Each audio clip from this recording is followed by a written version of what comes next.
ओम शांति। अष्टावक्र गीता 18वां प्रकरण और सूत्र 32वां।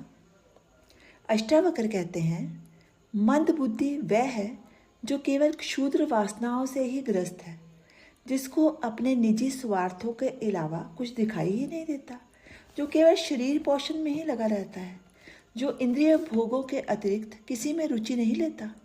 ऐसे संकीर्ण मनोवृत्ति वाले को यदि यथार्थ का बोध कराया जाए तो वह उसे सुनकर मूर्खता को ही प्राप्त होता है।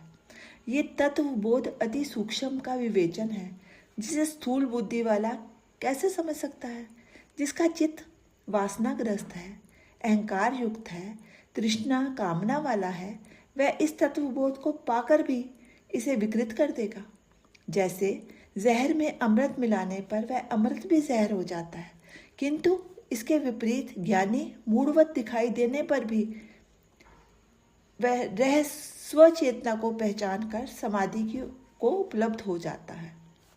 ज्ञानी मूढ़वत दिखाई देने पर भी स्वचेतना को पहचान कर समाधि को उपलब्ध हो जाता है।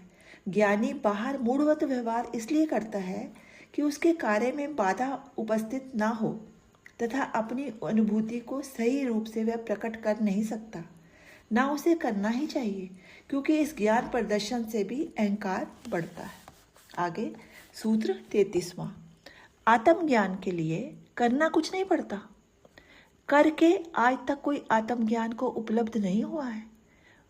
बुद्ध ने 6 वर्ष खूब किया किंतु मिला कुछ नहीं, किंतु जब सब करना छोड़ा तब मिला।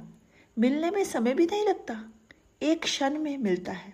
जैसे जनक को मिला, बुद्ध को मिला, अन्य सबको इसी भांति मिला। करने से मिलता है, यही सबसे बड़ी भ्रांति है।